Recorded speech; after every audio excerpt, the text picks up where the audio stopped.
to Voice Personality Hunt 2021, SMU's only hosting competition. My name is Faith, and I'll be your host for the semifinals round. We're now down to 12 very talented semifinalists. Following a brutal battle in the quarterfinals, our mentors have picked their teams: Team Alastair, Team Tracy, and Team Kennede. These mentors will be helping their contestants through the semifinals task in the hopes that their mentees make it through to the grand finals. It'll be a cutthroat battle though, because only 6 contestants can make it to the grand finals, and only one can be crowned champion of Voice Personality Hunt 2021. For the semifinals task, contestants were paired up and assigned a guest. They then had to conduct an interview with the guest, but don't worry, we didn't just throw them in the deep end. We had Suhaimi Yusof from Fly Entertainment to get them ready with a masterclass on co-hosting and interviewing techniques. We also have an esteemed panel of judges this round, with Maddie Brethashe-Low, Victoria Ong, Jeremy Yo, and Edward Choi, who will be judging their performances. How exciting! Before meeting our semi-finalists, we'd like to thank our sponsors Epigram, Fine Vines, and Esperlights for their generous support. Browse a wide selection of poetry books, picture books, cookbooks, and novels with local publisher Epigram. Some of these publications have even won awards. Celebrate your special moments with a bouquet from Fine Vines. Each bouquet is unique and delicately put together by hand. With a wide range of LED lights, transform your room with Esper lights for that immersive, futuristic vibe. And now, let's give it up for Daphne and Nasreen, who will be interviewing Jen Goh. Take it away! Hello everyone, welcome to the Clubhouse Show. It's your lovely hosts, Nas and Daph, coming in hot with a very special guest to share a little bit more about herself and the sport she plays. That's right, Nas. Fresh out of the 2020 Olympics, many of us love to hear about sports, but we don't know much about the lives behind these pro athletes. Our guest today is the first Singaporean golfer to play on the Ladies Professional Golf Association LPGA Tour. She represented Singapore in the SEA Games in 2015. In that same year, she went on to win 3 events, including the SG National Amateur Championship. She's also one of our very own SMU alumni. Daphne, can you do the honors? Of course I can. So put your hands together or drum roll or Zoom clap and welcome Jen Goh. Hi, Jen. Hi, Nas. Hi, Daph. Hi. How's it been this evening? Okay, just had a long day at work. Well, thank you so much for being here despite the long day. So we know you as this very accomplished golfer and athlete, but we want to know, who is Jen Goh beyond the golf course? What's the difference between a typical day versus a competition day? Wow, pretty different. So most competition days start really early. Like if I tee off at 8, I'm up by like 4:35. Oh my. Yeah, so, and I guess a typical training day is not that early. So it starts maybe at like 7.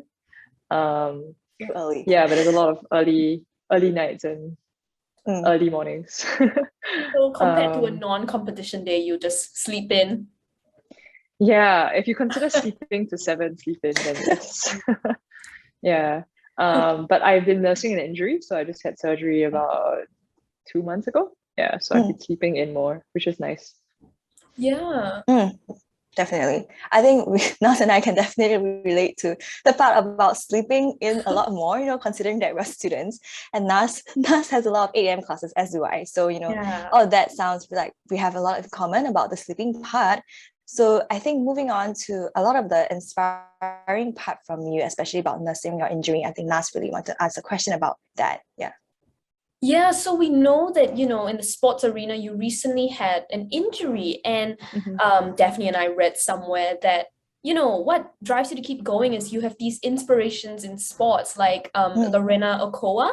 And, paralleling to that, we wanted to know, who is your inspiration, not in sports, but in life? My mom, actually. So yeah, mom was a single mom, and, kind of like became quite a successful career woman in the finance world, despite being a single mom. So I think like she really inspires me. Like I feel like, anything you throw at her, she just like knuckles down and does it, and really taught me to be strong and to just chase after my dreams since I was a kid. So yeah, I think if I had to pick one, yeah, definitely mom. Yeah. That's so heartwarming to Yeah, hear. so cute. I think like me and Nas, when we were doing our research, we were also like guessing who it would be, and we thought it would be your mom as well. But the story turns out to be so much more heartwarming. And I love a woman in power, especially like in the finance world. It's just amazing. Definitely. But on the topic of your personal life, I think congratulations on your recent graduation. I bet it feels so good finally. I haven't graduated yet, actually. But so it's a soon. very funny story why. Okay, do tell. Because I left for the US when I was 17, so in middle of J1, and then I never took my Chinese A-levels. So I have to take my Chinese A-levels before I can graduate. Like it's an right MOE now? regulation. Yeah, so I'm taking it in November. Yeah. So after 10 years of not doing like that's very Chinese. surprising. Are you nervous? Like 10 years to do your like Chinese one? I'm doing Chinese B, so if I fail, the joke is that like I don't deserve to be Singaporean. Well, it's a funny story to share. So you're kind of, you're still in school, and we wanted to just seg this into asking you, when you were, full-time in university, we read that you had almost 30 hours of training every single week. And with school, how did you manage to split your focus effectively? I didn't do a lot of my readings. I prioritized what was important. So I think I did what was necessary and like the bare minimum in order to like do well. But there's the type A in me who refuses to like not do well for exams. So then when it comes to exam time, then I would work a lot harder. But it's really about time management and like knowing when to push yourself and when not to. Then I guess it's like, if you have been in a group with me before, you'll know that like I don't like to have like many meetings. Like sometimes things can be done like pretty quickly. So it's a good and bad thing, I guess. So it's about prioritizing, which readings to do, how you want to spend your time, and knowing, pricing efficiency. That's what I'm hearing. I think that's very good advice that many of our student listeners can benefit from. Yeah, I'm writing down notes now. I mean, like mentally, because my meetings run on for like 2-3 hours. It's an absolute nightmare. So I'll quote you on this, and I'll be like, I interviewed Jen Goh recently, and she told me like you should really prioritize our meetings, guys. But I think that's on a separate note. So while Nas and I we were Googling you, I think one of the best things we have learned about you is your efforts to go above and beyond, and to give back into the community, and that really touched us. And I think we really want to spotlight on Hopeful itself. So in case our listeners are not familiar with Hopeful, it's actually an initiative started by Jen and her friends to engage young kids during the circuit breaker. So my question to you, Jen, is what was the pivotal moment that really sparked all of this? Oh, it was a conversation actually. So I was chatting with a mentor of mine and then saying that, I was seeing all these things on the ground because I prior to starting Hopeful was already a serial volunteer. So volunteering in a lot of children and youth programs. And then just relaying, gaps that I was seeing, problems that were starting to arise because of COVID. And then she basically said, like, why don't you just do something about it?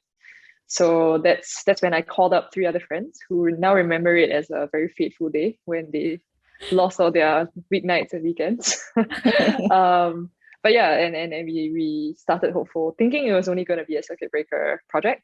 But now it has gone way beyond that. And today we work with 500 over beneficiaries across 8 different social service agencies, and supported by multiple different corporate partners. And we now have 3 different like flagship programs. So it's growing at a rate that is a bit scary. It's not what we had in mind at the start, but we're really excited to see how we can continue to plug ourselves into supporting social programs in Singapore. Yeah, but it's a good kind of scary, right? And I think that's the best part about doing projects like this, where you never really know like what the outcome is going to be. I think it makes it so much more fulfilling, you know, as the learning process through it.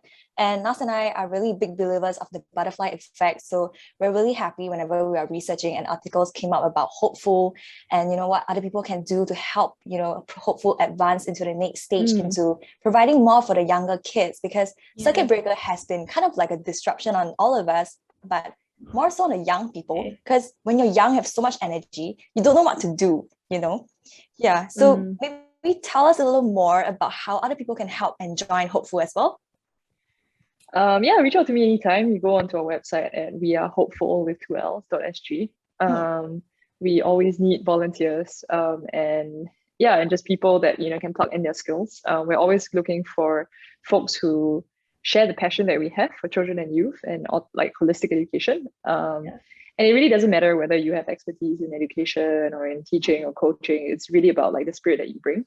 And whether you are, like, you know, whether you believe in organic like development in communities and whether you respect communities. So yeah, if that's you and you are keen on contributing, we always have a spot for you because we always have work to do. And I think you can also donate, right? You can go into the website and you guys are always welcoming donations of children's toys, storybooks. Yeah, books, toys, anything you can think of. I mean, if there's something that you think that will be beneficial to your younger siblings, nieces, nephews, you know, we welcome it. Yeah, because we have 500, 600 beneficiaries, so I'm sure someone will make good use of it. Yeah, definitely. That's really wonderful. So I think, you know, we just want to use this platform to get the word out. Thank you so much. 100%. No problem, no worries about this.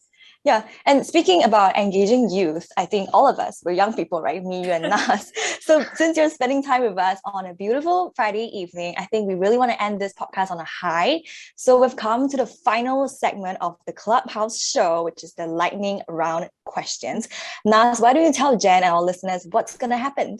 So the mechanisms are simple, Jen, don't worry. There are 10 questions that Daphne and I will take turns firing at you, and you just answer with the first thing that comes into your head. So no need for any deliberation. We'll just ask these questions rapid fire. Okay, sure. Okay, are you ready? Yep. Okay, and we'll start. How many hole-in-ones have you had in your lifetime?